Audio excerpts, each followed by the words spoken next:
Wow. It is so wonderful to be here with you this afternoon.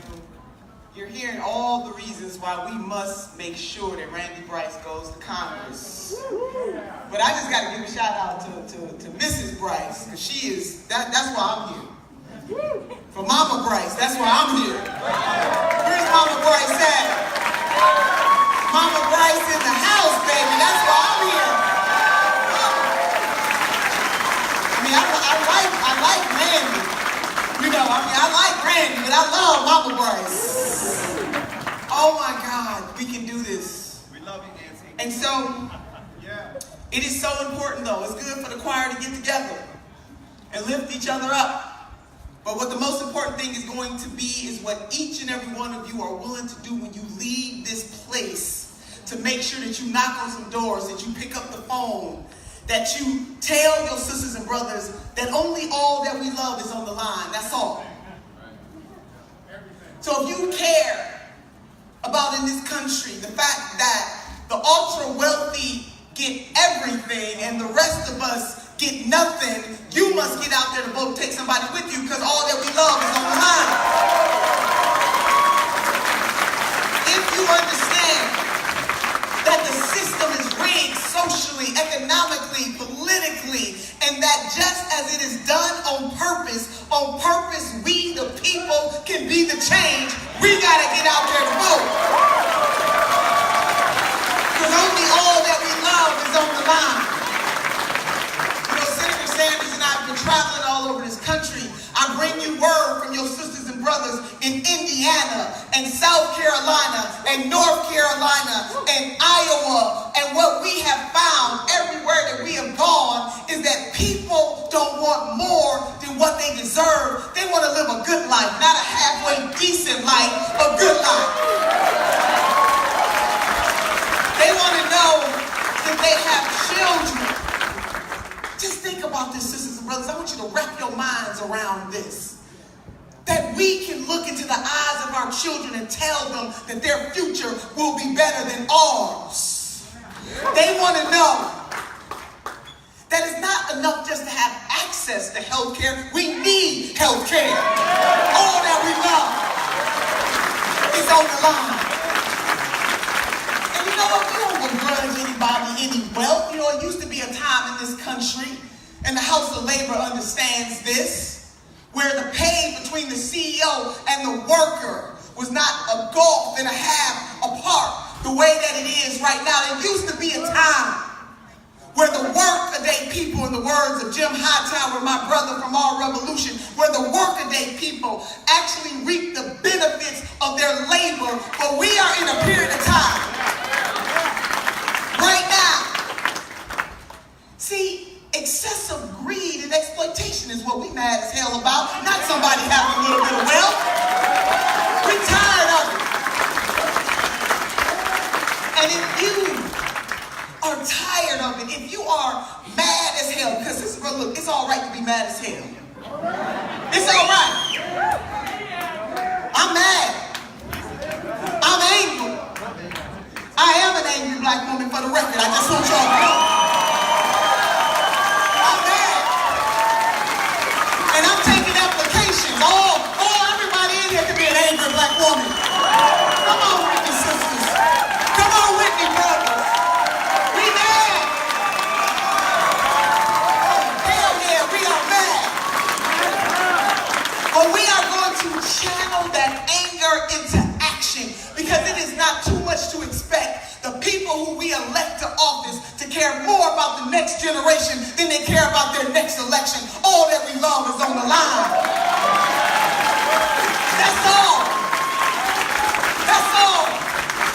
So if people ask you, why is it important to vote in this election and the next and the next and the next, you just tell them that all that they love is on the line. That if they believe that we should have Medicare for all in this country, they need to vote. If they believe that our children and our children's children deserve to inherit a country where they can live out their greatest greatness, no matter what their walk of life is, they must get out there to vote. Only all that we love is on the line. And sisters and brothers, we can sit on the sidelines expecting something more for us than we're willing to do for ourselves. We got to get out there into the highways, into the byways, and compel the people to come and acknowledge their anger, acknowledge their pain. It's okay. But when a united people, there is no power greater on this earth, greater than a conscious-minded people on the move. All that we love is on the line. I'm talking about transcendence. Never ever lose your hope, because that motivates us. It fuels us to keep on going, to keep on moving, to keep on pushing, to keep on dreaming, to keep on being. But it's all on us. It's on you and you and you and you to make this what it needs to be. All that we love is on the line. Now, my grandmother used to say, I got the balls for a grandma moment if y'all don't mind. My grandma used to say that you can put truth in the river 5 days after lie, but truth gon' catch up. And truth has caught up with us today. The neglect that we have seen generation after generation in this country brought us to this moment. It did not happen overnight. It was on purpose. But just as on purpose, we have some folks elected to office who really don't give about the people, who care more about their their donors than they care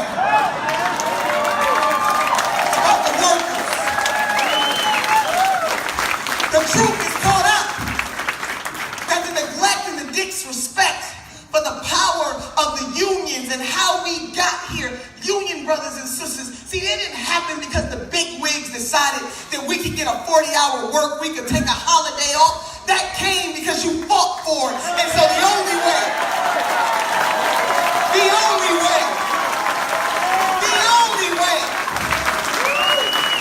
see, we've been here before. So let's not act brand new about what's on the line. We've been here before. The changes that has taken to happen in this country, as imperfect as it is, and that's not the speech for me to give today, but baby, we know it's imperfect in many, many ways. But the way that we have been able to make progress is when ordinary people put a little extra on their ordinary so that extraordinary things can happen. We did it before and we can do it again. All that we love is on the line. That's all. So, I want you to know that the creator of this great universe has given us two hands, one to reach forward and one to reach back, lifting as we climb. Sisters and brothers, nobody says that when they grow up they want to be poor. But all of us run this race in different ways, in different pace. But what we have in common is our humanity. And we can't allow anybody to separate us from the love of humanity. One sister and brother at a time. Whether you're in hard times or good times, we rise and fall together. And then we have a collective obligation to speak up and out against racism and sexism and ageism and any other ism. It's our job. It's nobody else's job. It's our job. All that we love is on the line. And this ain't no hype. This is real. Because the types of people that we put in office will enact laws, will put laws in place that will impact not us today, but our children and our children's children. So we need to stand up boldly as the women and men of purpose. You see, titles are good, but purpose is better. And we need some more purpose-driven people. Look to your left and to your right. Your neighbor is responsible for making the change. Two hands, one to reach forward and one to reach back. Number two, we can ask other folks to do more for us than we're willing to do for ourselves. And then number three, in the words of that grandmother who said we can put truth in the river 5 days after lie, truth gonna catch up. The truth is caught up that we have neglected our obligation in a democracy to be on and popping at all times, to hold elected officials accountable. And if they don't serve us in the way that we deserve to be served, get them the hell out of here.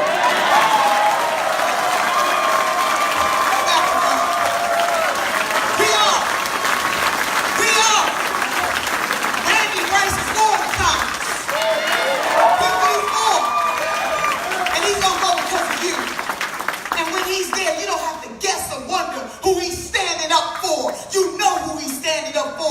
because his experience dictates who he stands up for. You, the people, every single day. All right. Sisters and brothers, I'm riding the third. And coming on home, I'm feeling some type of way. Working families party, I'm feeling this right now. So I'm going to close with Grandma. I started with Grandma. There's something about Grandma and the spirit. My grandmother had a third grade education. She was from the South. She could not read or write, but sisters, she could count her money. And she kept her money in the Southern Ladies Bank and Trust. When I asked my grandmother what does it take to be successful in life, she said to me, all you need are the three bones, the wishbone, the jawbone, and the backbone. She said the wishbone is for hoping and praying, because hope is the motivator, the dream is the driver, the reason why you are in this hall today. The reason why you are standing up, the reason why you are committed to going to vote and taking some folks with you is because you understand and believe that tomorrow can be better than today if we put a little extra on our ordinary. She said the jawbone will give you courage and power to speak truth to power, to lift your voice. But the most important bone of them all, you ready for it? The supercalifragilistic expialidocious bone is the backbone. Because the backbone, sisters and brothers, will keep us standing through our trials and our tribulations. And we're going to go through some stuff in this life, but you can't have a testimony without a test. And we are being tested to determine whether we have courage enough and conviction enough that after we've done all that we can to continue to stand against bigotry and insensitivity, against a system that is rigged, that we collectively can unrig if we are willing to take our conscious-minded people power together. There is nothing that we cannot do. All that we love, all that we love, all that we love is on the line.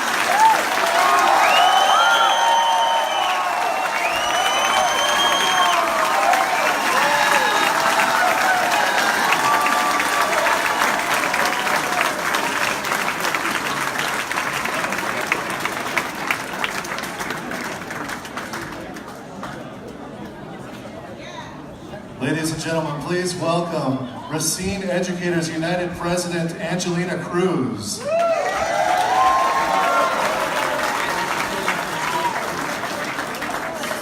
I want to know, who the hell put me after Ms. Nina Turner? So, my name is Angelina Cruz, and I am a proud public school teacher.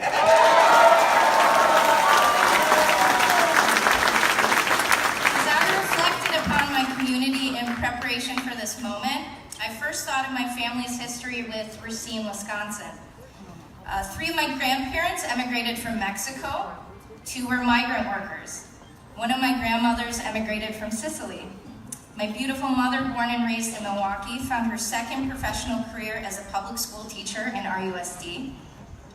My father, born and raised in Racine, also a product of RUSD, became a criminal defense attorney. My parents met at Racine Dominican College, which doesn't exist anymore, and chose to remain in Racine to raise my 3 brothers and I. I came to the realization that my family's story is not unique to Racine. Whether brown, black, or white, this community was built upon opportunity. My grandparents chose Racine as their home because of manufacturing job opportunities. Our family clearly benefited from all the things Racine had to offer. My family epitomizes the American dream. Having become nurses, teachers, auto mechanics, factory workers, attorneys, some graduates of UW-Madison, UW-Milwaukee, University of Chicago, Yale University, and more. That's just my immediate family. My concern is rooted in the stark difference between what our community flourished upon in the past versus what we are dealing with now. The American dream my family was afforded seemingly no longer exists. The wealthy still have access to all the opportunities available, but what about the working class? What about those who struggle to earn a living wage? I might be biased, but I believe that public education is the great equalizer.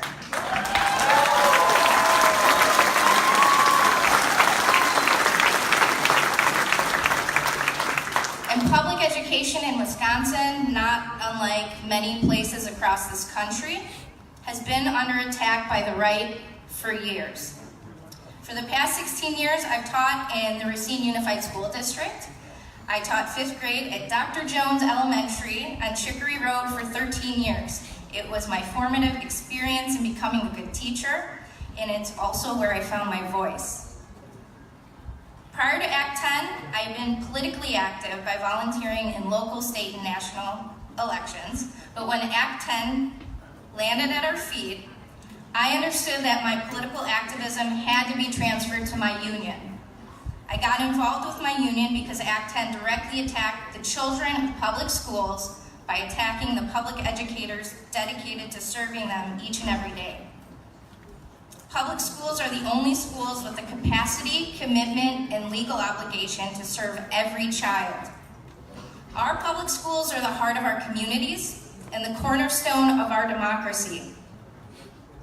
As those closest to the education process, public school educators do some of the most important work that happens across this country. Our voices matter, and I intended to keep fighting to ensure that that happens. So I became a building rep, I became a recruiter, I became an organizer, and through the union, I learned how the power of working collectively with my colleagues could move mountains. That's how my journey began. And you can guess who was there from the beginning at the state capitol, standing with public school educators. That's right, Randy Bryce.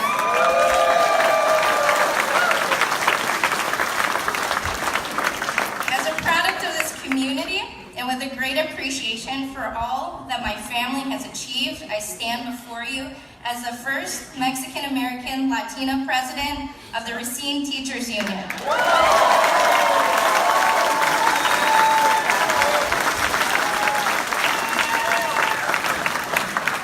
We represent teachers and educational assistants of Racine Unified School District, well over 1,000 educators strong, in the district that Randy chooses to send his son, Ben.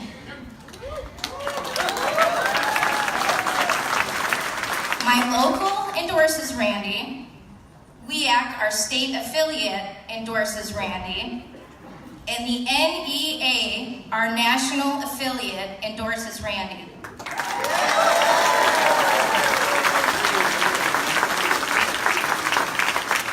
It was during my early years as a union member that I met Randy. Since Act 10, I've also showed up to protests. I've marched for women, immigrants, education, science, medical rights, and more. And he's been right alongside. For Randy Bryce, solidarity is not just a word you say, it's a thing that you do. Randy Bryce doesn't just talk the talk, Randy Bryce walks the walk.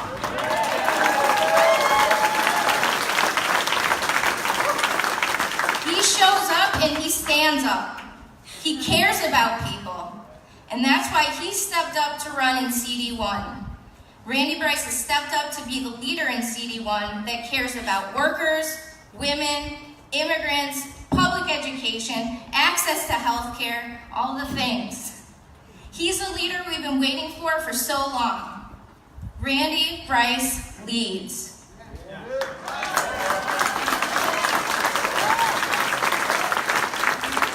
He's not just another politician, he is one of us. And so I am privileged to introduce the fighter for the working class in all of District 1. Ladies and gentlemen, my friend and our next congressman, Randy Bryce.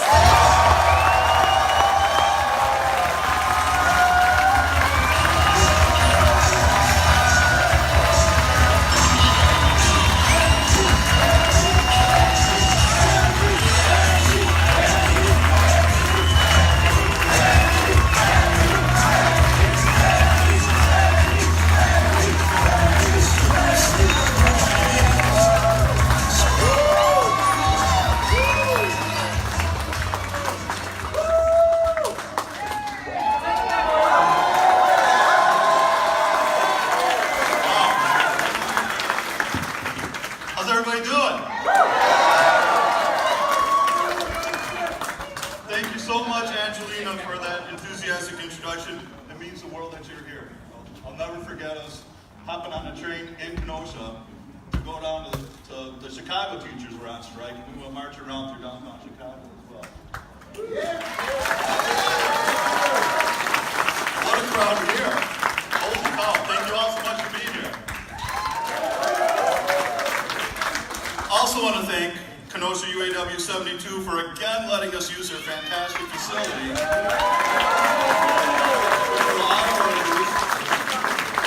And also to the Wisconsin Working Families Party for helping sponsor this event.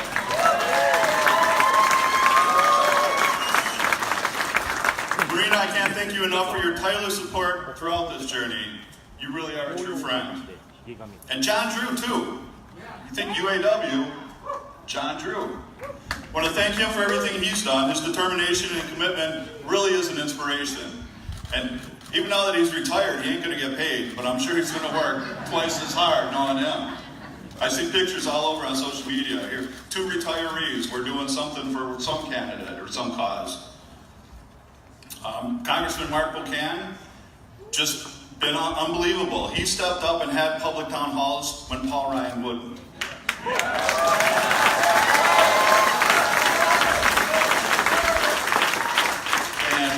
And Congressman Buchanan has really turned into an incredible ally, a friend, more importantly, a mentor.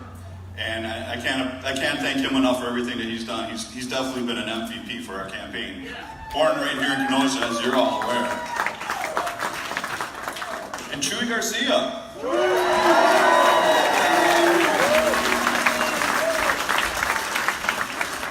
It's an impressive mustache. I have to admit. The next congressman for Illinois' 4th District. That's going to be fantastic working with him. So grateful for everybody that's spoken here today. And I can't forget State Rep Todd Onstad. He's been a huge early supporter on us. Within the first week he got on board. And also State Senator Bob Wirch has just been amazing. Just ran into both of them last night at Kenosha County Dems had an event going on. It's a great crowd. Can't forget Kurt Wilson, who's been keeping the local 72 facility alive and helping get out the vote here. He's been a huge part of Labor's Get Out the Vote. And he's going to make sure that working people vote for a working person on November 6th.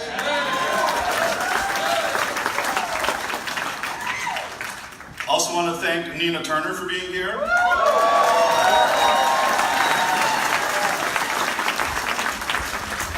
If you can't get fired up after listening to her, don't expect me to come clean up. Under her leadership, our revolution has kept our country focused on supporting politicians and a political system that works for working families. And huge thank you to Senator Bernie Sanders.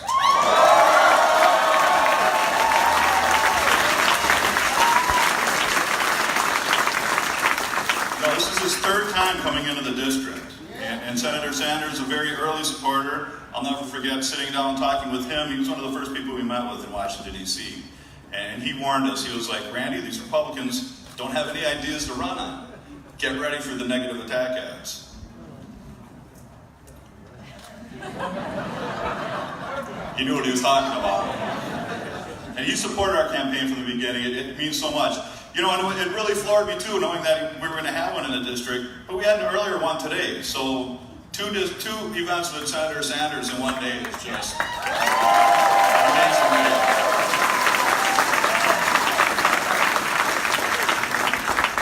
And I'll never forget, I had a lunch break I was working at Northwestern Mutual Towers downtown during the last presidential election, and I got a call from the Senator Sanders campaign. And first of all, I'm thinking, is this really a phone call from the Senator Sanders campaign?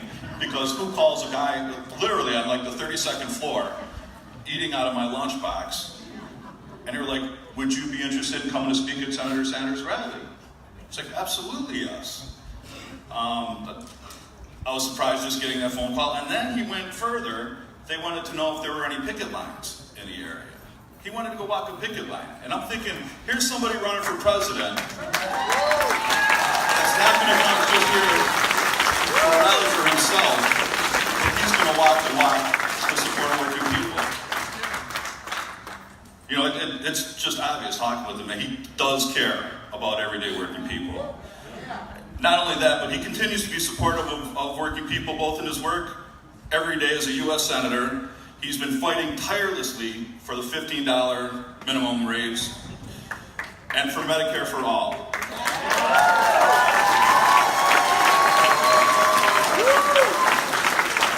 And really, he can fire up an area like nobody else can. Well, I've been active in Wisconsin politics for a few years now, mainly protesting like during Act 10, and more recently for immigrants' rights. Running for Congress isn't something that was on my bucket list. You know, but when Paul Ryan was talking about taking away our health care just over a year and a half ago, I remember being on a job site and just looking up at the guys. I was like, you know what? He wants to take health care away from 23 million people. He wants to repeal and replace our health care. Say, I'm not going to let that happen. Let's repeal and replace him.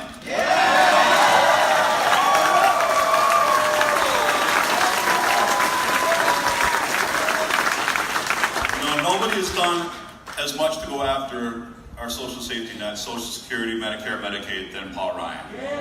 Nobody. He's been the worst offender. So shortly after Donald Trump was elected, I got a call from Voces de la Frontera, which is an immigrant rights group. You've heard of them.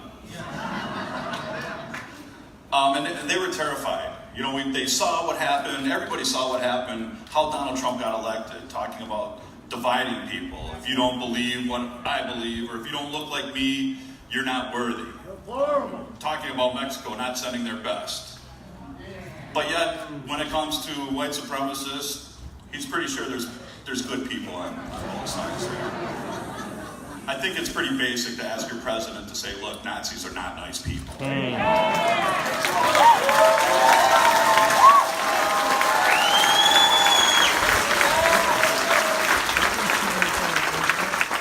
I remember these stories when I went to these emergency meetings. In particular, two young ladies that were going to high school. They get up in front of a stage similar to this, not knowing who's in the crowd, and saying, I'm undocumented and I'm unafraid. And then proceeding to tell their story about wondering if they're going to be able to finish the day at school or have somebody come in and take them away because they don't have documentation, because they're dreamers. They're here legally, but they didn't have the papers. And Donald Trump made it impossible for them to continue to be here and be left alone. Or else wondering if she was going to be able to go home and find that her door had been kicked in and her dad taken away. That's no way to live. That's no way to live. So I was able to help bring in labor and veteran friends to show support. Because last year, it was during the May Day parade, when I was asked if I would run for Congress against Paul Ryan. And I remember that march. We had tens of thousands of people in the street. And it was the same people that were in tears during their emergency meetings. But when I was asked, I looked all around me, and I saw just looks of determination. Because people knew, everybody knew that was in that march, that when we're together, you're not going to take one of us away. When we're together, we're going to support people. You're going to have to go through us. And so it was at that point when I saw all this fear turn into determination. And it was like, yes, how can you say no to something like that?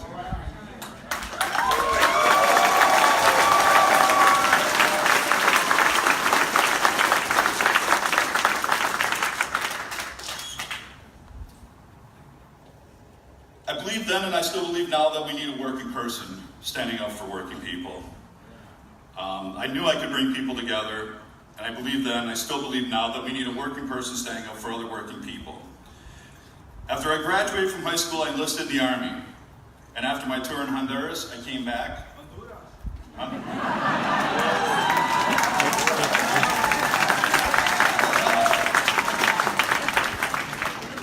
I got home, and one of the first jobs I had was working with homeless veterans. And it still floors me now. Those are two words we should never hear together. Homeless veteran. You know, and if it wasn't for that job, I wonder if I'd be sleeping underneath the bridge with some of these people. But when that grant ran out, I did what any veteran did, whatever you could to make a living. And so I had 2 full-time jobs. One was bartending, one was working security. And even though I was working 2 full-time jobs, I didn't have insurance. During that time, I was diagnosed with cancer. And that's a place I wouldn't want anybody to ever be. So when I was diagnosed, I really had no way to cover the costs. I survived the disease, and I even proved them wrong when they said I'd never have a kid.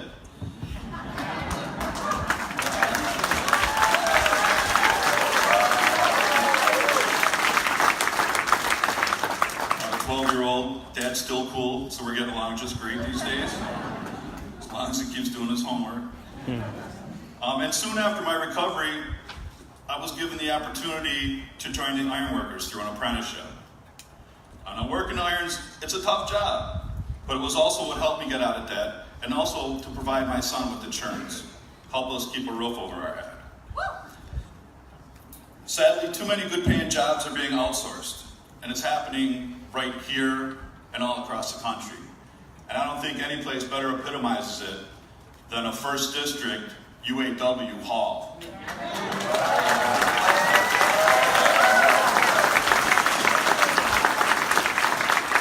Whether it's Local 72 here, Local 95 in Janesville, Delphi up in Oak Creek, we have a lot of really hardworking people that lost jobs due to no fault of their own. And that's why I fought during Act 10, is for working people. Because I saw my brothers and sisters under attack, and I knew I had to do something. I had to fight for them, because they were attacking public sector workers. I knew they'd eventually come after mine. An attack on one of us really is an attack on all of us.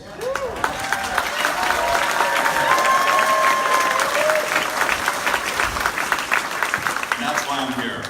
That's why I keep fighting for all of us. With your help, and with help from people all across this country, we were able to repeal Paul Ryan.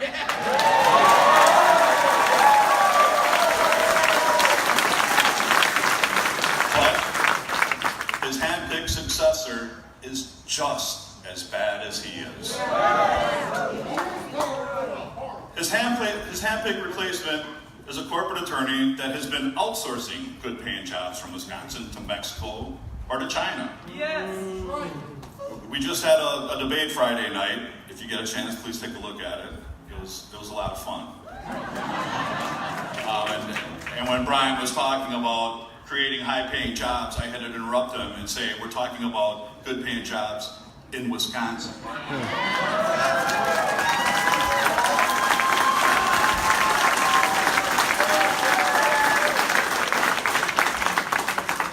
Bottom line is that he's a corporate attorney that doesn't know what it's like to suffer. He doesn't know what it's like to fall in hard times. He doesn't know what it's like to live in poverty, and how hard it is to make ends meet. His party keeps putting profits over people. And now my opponent refers to me, it's kind of a cool name, he calls me Radical Randy.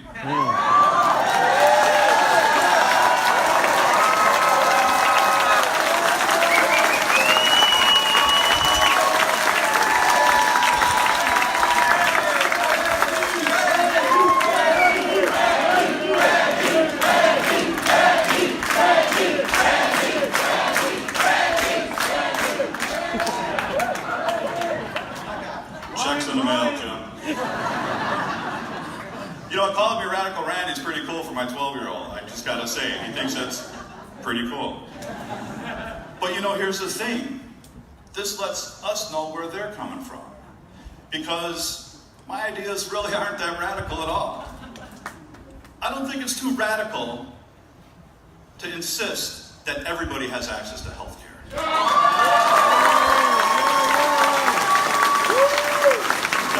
People shouldn't have to make life or death choices because they can't afford their health care. That's why we need to pass Medicare for all.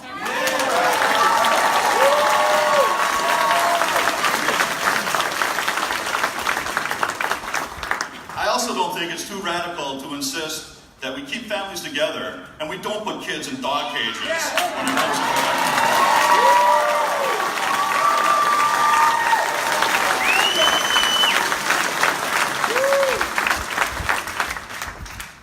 think it's radical to believe we need to protect the good-paying jobs we already have here and bring more back to this country. That includes rebuilding our crumbling infrastructure and investing in blue-collar jobs, too. And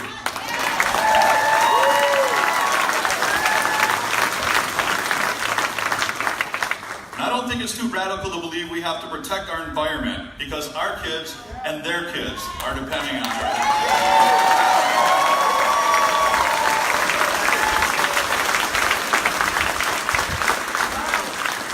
We need to use our taxpayer money to give our kids better education.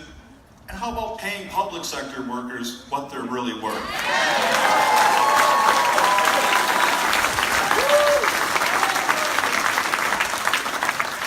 And I don't think it's too radical that we demand that millionaires and billionaires get another tax break, squeezing the middle class to help pay for it. The people of southeastern Wisconsin deserve more than what we've been getting for the last 20 years.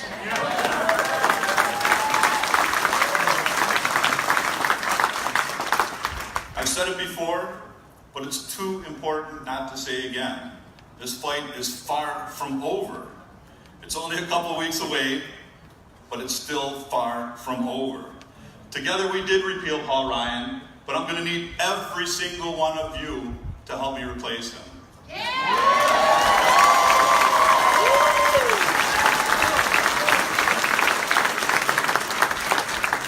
Some of you may feel a little discouraged with our current government, maybe even feel hopeless as we face another 2 years with Trump.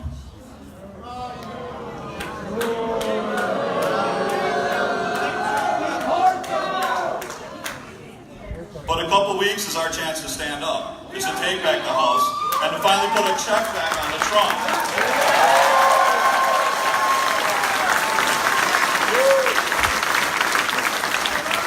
And while you're thinking about reasons to fight, make sure you remember, Wisconsin is a birthplace of public sector unions, unemployment compensation, Bob LaFava, and Earth Day.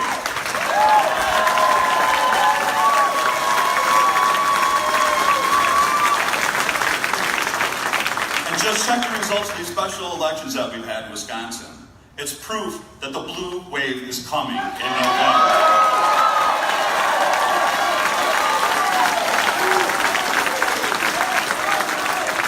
But we can't sit and watch it happen. We have to keep building on that momentum. And we're riding that wave into 2018, and this time we're going to do it. This time we're going to win. But only if we show up in November. I know this November is for us, the working people, the people that have been forgotten, and now more than ever, it's important to stay involved and keep fighting. This isn't just an election for working people, this is a movement for working people.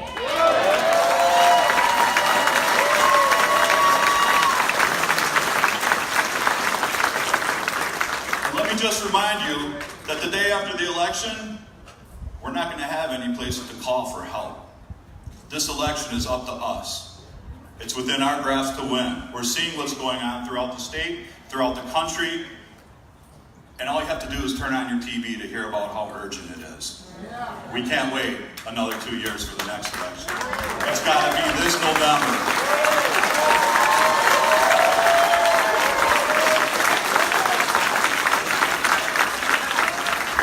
On November 6th, let's return Paul Ryan's seat. Wait, not Paul Ryan's seat. It's our seat.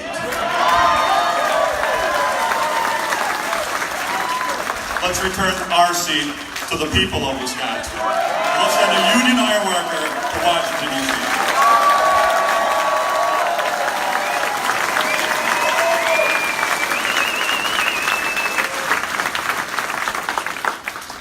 Now, I have the privilege to introduce the man of the day.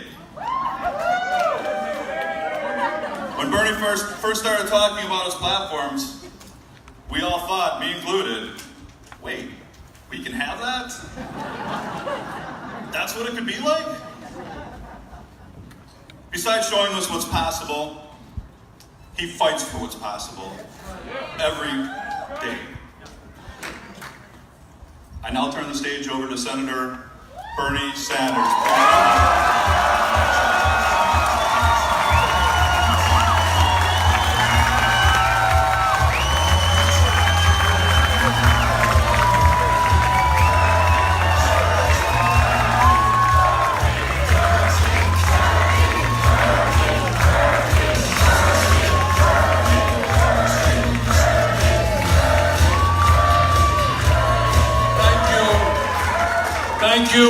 Wisconsin.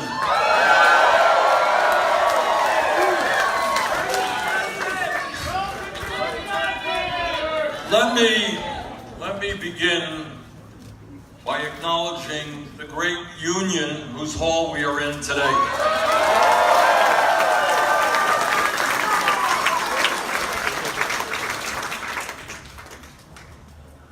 The middle class of America was created by the trade union movement.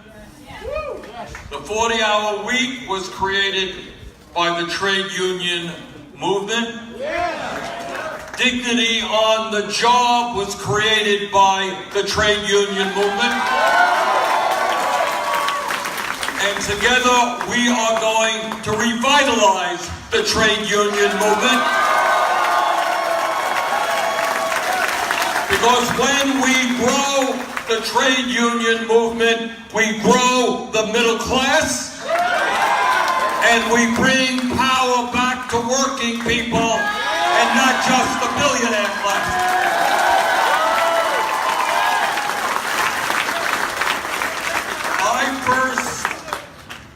I first met Randy many months ago.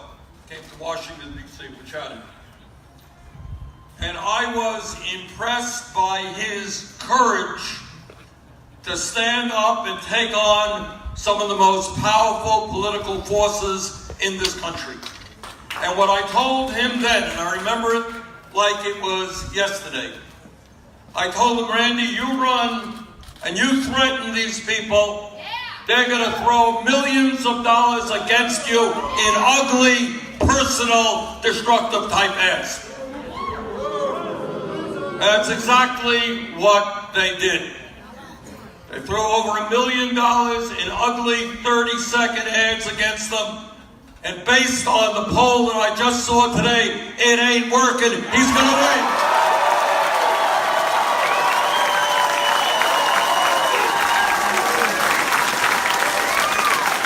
You know why these guys do ugly 30-second ads? They do ugly ads because they have nothing to say positive.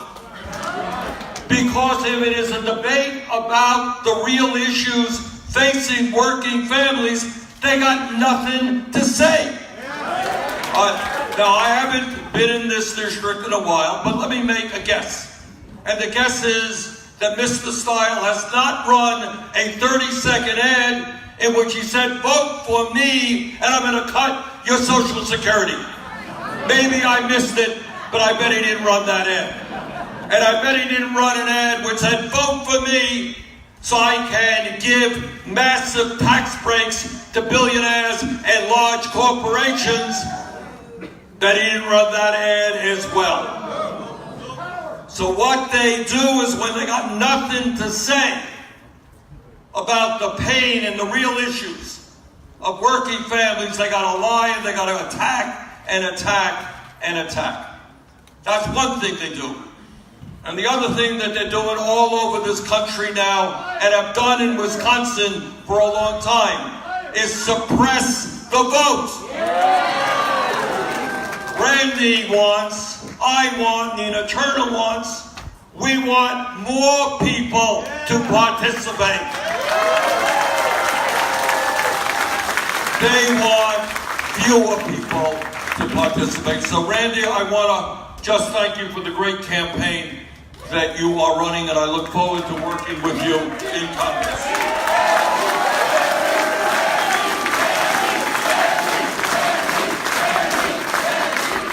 Now, as Randy told you, essentially this entire campaign in this district, and in fact all over this country, comes down to one word, and that word is turnout.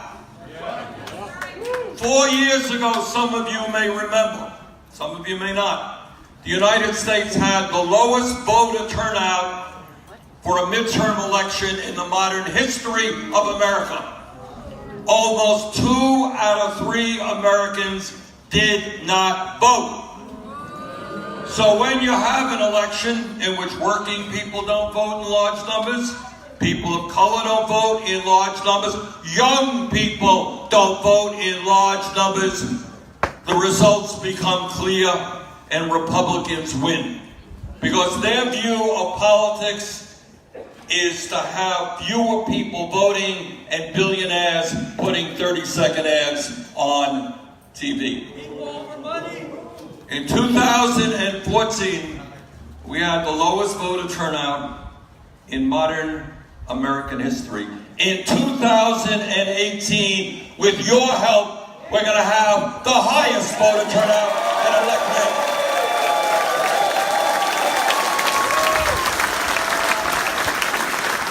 You know, these are unprecedented moments in American history, and each and every one of us has got to act in an unprecedented way.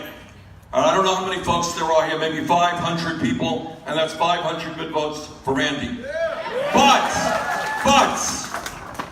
if each one of the people in this room goes out and gets your co-workers, and get your family members, and get your neighbors to vote, if you take 3 of your acquaintances to the polls with you, that 500 votes becomes 2,000 votes, and that is what we've got to do.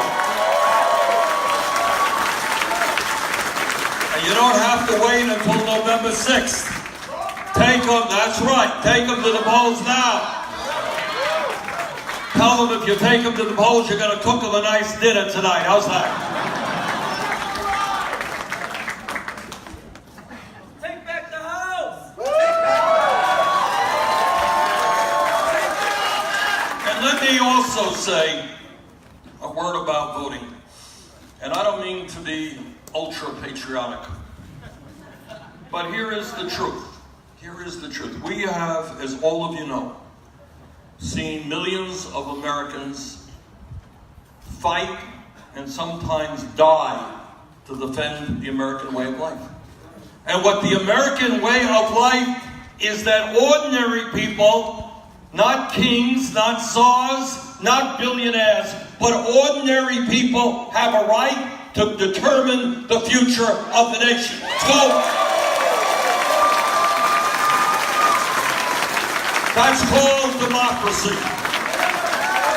And if people can fight and die for American democracy, we can go out and vote and play an active role in this.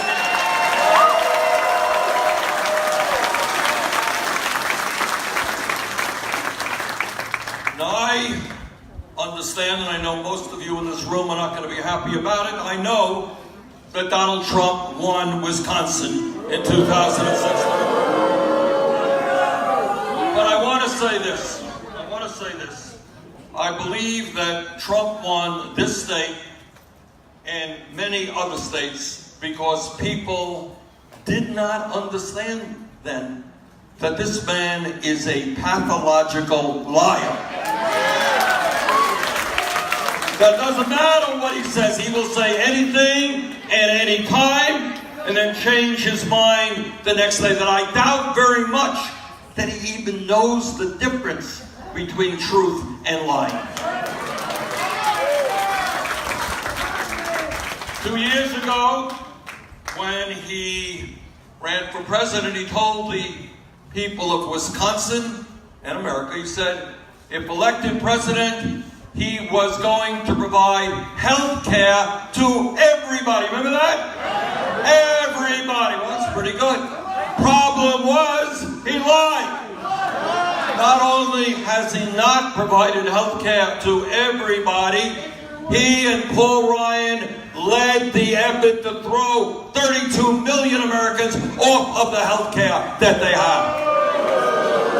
And I want you to take a deep breath. And I don't mean to be politically. I want you to think about it for a second.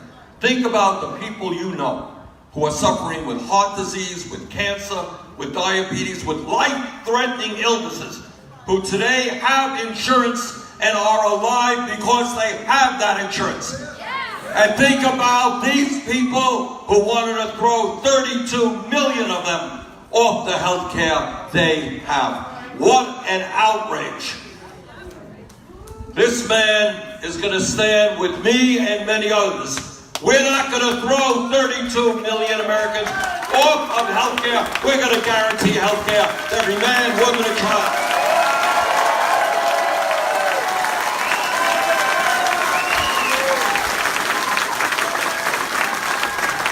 Trump ran for president, he said he was going to take on the pharmaceutical industry. Oh man, did he take them on? Prices for the prescription drugs we use have soared in the last 2 years. Got diabetes? Think about the price of insulin. All right, millions and millions of people cannot afford the medicine that they desperately need. Trump said he would take on the drug companies, and he lied. Trump went before the American people, and he went before the people of Wisconsin, and I understand why people would vote for him if you believe them. He said, this is what he said. He said, I, Donald Trump, I'm a different type of Republican. You remember that? He said, this is what he said, I am not like Paul Ryan. Not Paul Ryan. Because Paul Ryan, he said, truthfully, there he is every now and then, hey, tell him the truth. He said, people like Paul Ryan, they want to cut your Social Security, your Medicare, and your Medicaid. Not me, not Donald Trump. He lied. And I want the people of Wisconsin to know that, because in his last budget, this great defender of Medicaid, Medicare, and Social Security, in his last budget, he proposed $1 trillion cut to Medicaid, a $500 billion cut to Medicare, and a $72 billion cut to the Social Security Disability Fund. Now, you know what $1 trillion cut to Medicaid means? It means the destruction of rural hospitals. It means millions of people not having the health insurance they now. It means something else that people don't know. And that is that all over this country, in this district, in Vermont, if your parents are old and they have a serious illness and they end up in a nursing home, and the cost of that nursing home was somewhere around $90,000 a year, in more cases than not, it is Medicaid that is paying that bill. And I want the people of Wisconsin to understand what it would mean if we cut Medicaid by $1 trillion and the middle class and working class of this country had to pick up a $90,000 a year nursing home bill. Think about that. Furthermore, Trump told the American people just recently, in fact, I think the other week, he said, you know what? We don't really know the causes of climate change. People disagree. A lie. We do know the causes of climate change. And we know that it is man-made, we know that it is real, and we know that it is causing devastating problems all over the world. And what we also know is that Trump and his friends in the oil companies are more interested in short-term profits than the future of this planet that we're going to leave to our kids and our grandchildren. Trump, during his campaign, you may remember his ads, Trump said, I'm going to take on the establishment. Really? Oh my goodness, he really took them on by appointing more billionaires to his administration than any president in history.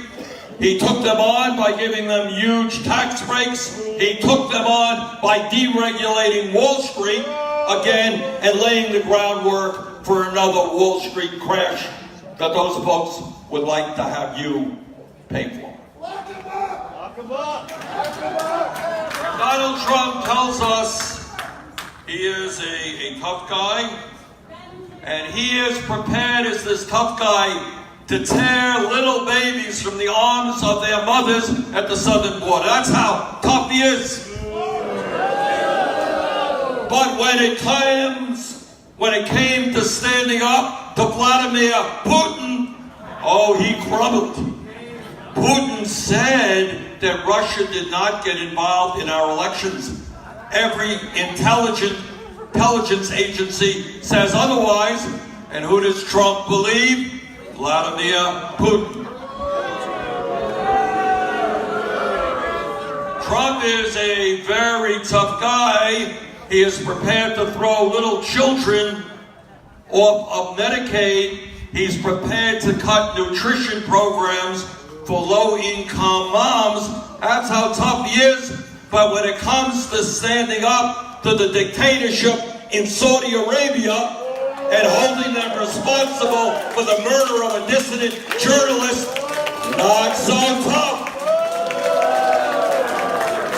And I find it very peculiar indeed that Trump seems to gravitate to all of these dictators all over the world. The guy in Saudi Arabia, Putin, Kim Jong-un in North Korea. Our message to Donald Trump is that people fought and died in this country to defend democracy. We are not going to cuddle dictators and murderers abroad.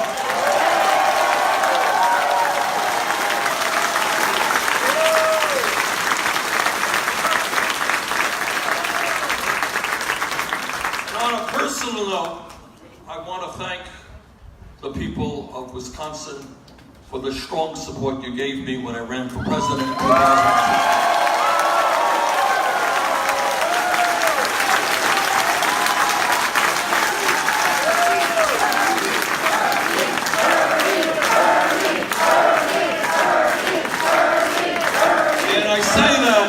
I say that because as a result of the victory we won here in Wisconsin, we won in 21 other states, as a result of the 13 million votes that we got, as a result of the fact that we received more votes from young people, black and white and Latino and Asian American and Native American, we got more votes from young people than Trump and Clinton combined.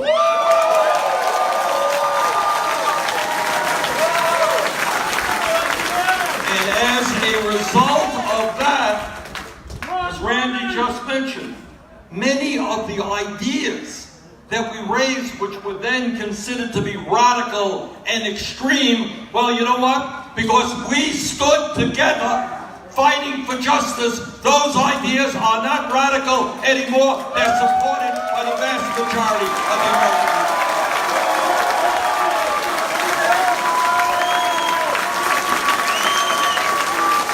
When some of us said that America is not about three of the richest people in America owning more wealth than the bottom half of the American people, our brothers and sisters heard that and they said, that ain't right. And when we talked about over 40% of all new income going to the top 1%, the American people shook their heads. And the American people began to understand that we have a corrupt political system in which billionaires are buying elections. We have a corrupt economy where the rich get much richer while the middle class continues to shrink. I just talked to some workers the other day. Trump goes around saying, his economy is so great. Yeah, unemployment is low. That's good. But what he forgot to say is that there are millions of people in Vermont, in Wisconsin, Iowa, all over this country. They're working for $8 or $9 an hour. They're working 2 or 3 jobs. They can't afford health care. We want an economy, and Randy and I are going to fight for that economy that works for all of us, not just for us.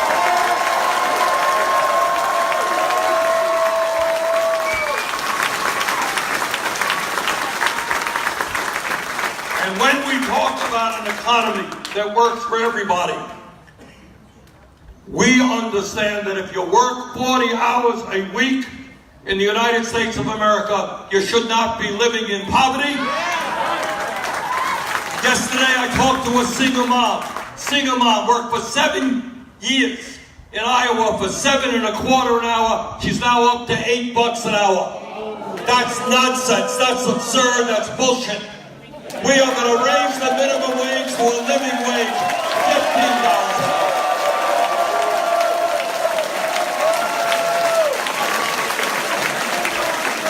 And when we talk about fair wages, we're going to end the disgrace of women making 80 cents on the dollar compared to the equal pay for equal.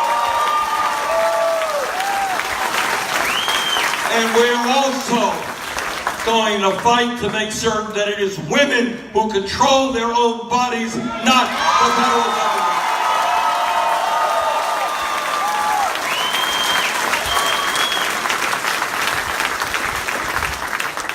And when we talked about the idea that in this day and age, all people should have the right to get a higher education, should have the right to get the technical training they need to get the good jobs that are out there. That in the year 2018, we're going to make public colleges and universities tuition free. And we're going to lower the outrageous level of student debt in this country. People in America, and I've talked to them all over this country, they got debts of $50,000, $100,000. They're carrying that debt for decades. It should not be a crime to get a higher education. You should not have to suffer with that level of student debt. We're going to substantially lower student debt in America.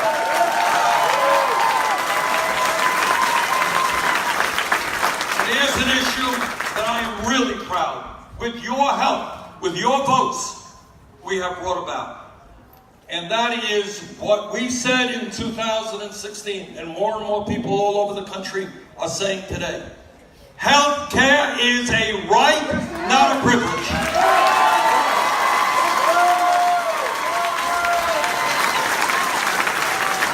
And for years, people wanted to tinker around the edges, fine. But what the American people know is there is something fundamentally wrong when we have 30 million people today with no health insurance. We have even more, including many of you, who are underinsured with high deductibles and high co-payments. There is something wrong when we pay the highest prices in the world for prescription drugs. And what the American people are saying is we got a good program in this country for the elderly. It's called Medicare. Let's expand it to everybody. Medicare for all, single pay for all.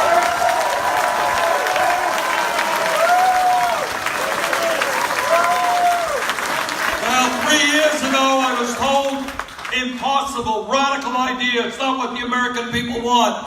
Guess what? Last poll that I saw, 70% of the American people want a Medicare for all single payer.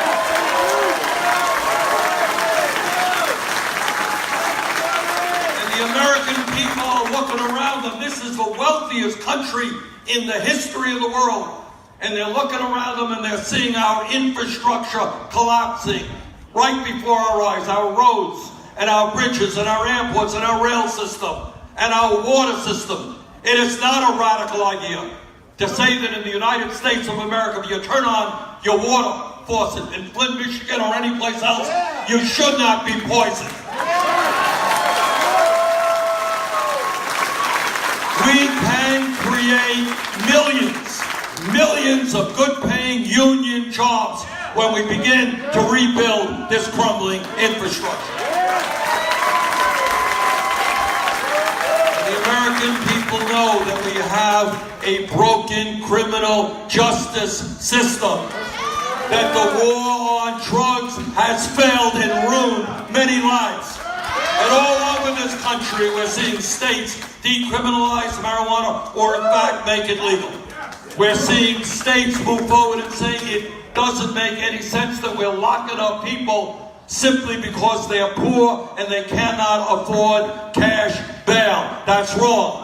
And people are understanding that instead of locking up 2 million Americans, and that's more than any other country on earth, that maybe, just maybe, it makes sense to invest in jobs and education and not jails and incarceration.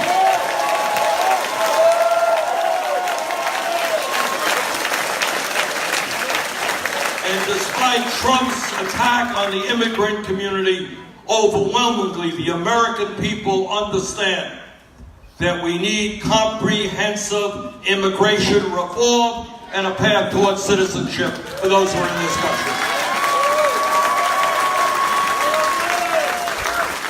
And with Paul Ryan and his friends talking about cutting Social Security, our answer is pretty simple. And what Randy and I believe is we're not going to cut Social Security when you got folks here in Wisconsin and Vermont trying to make it on $13,000 a year. We're not going to cut Social Security. We are going to expand benefits for Social Security.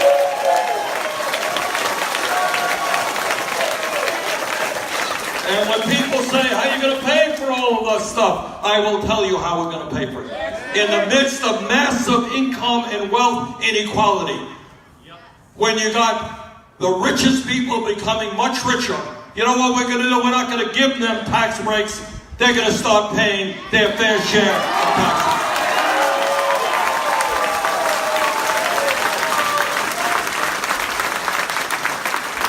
But our vision of America is not just an economy that works for all, but it goes deeper than that.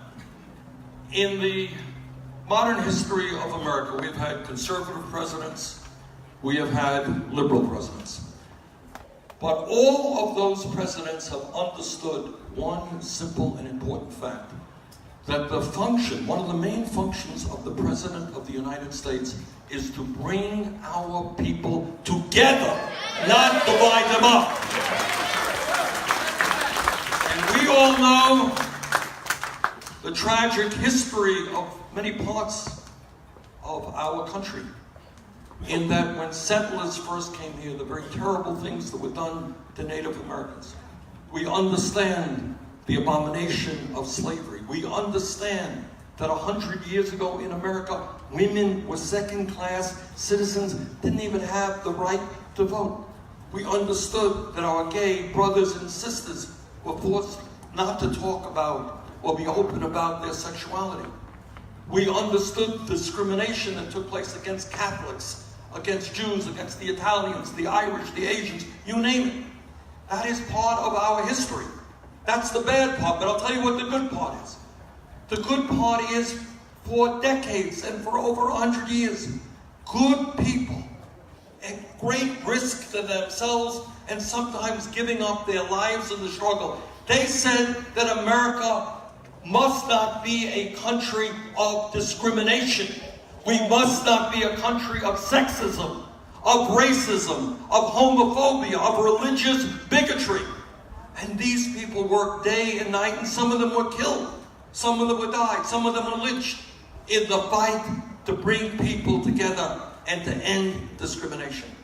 And we tell Donald Trump today that after so many people have struggled for so many years to end discrimination in this country, Mr. Trump, we are not going backwards, we are going forwards, we are going to bring our people together.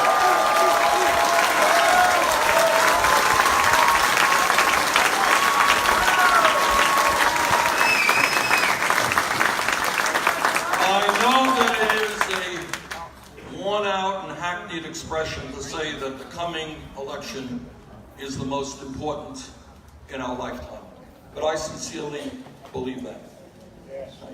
This is an election that will tell the American people and people all over the world what our values are. Do we want to move toward an oligarchy in which a handful of wealthy people control our economic and political life? Do we want to be a country in which we're supposed to be fighting with somebody else because the color of their skin is different, or they were born in another country, or their religion is different? That is not what America is about. And that is what this election is about. So we got 2 weeks left to go, and I'm telling you, I am delighted to be here in this district because the choices are as clear as they will be in any district of America. If you believe in Paul Ryan's vision of tax breaks for billionaires and cutting Social Security and Medicare, if you believe in throwing millions of people off of the health care that they have, you got a guy who will defend that position. But if you want a government that works for all of us, who believes that every person in this country is entitled to decent wages, to health care as a right, to free tuition at public colleges and universities, to a clean environment. Randy Bryce is your choice. Let's elect him. Thank you.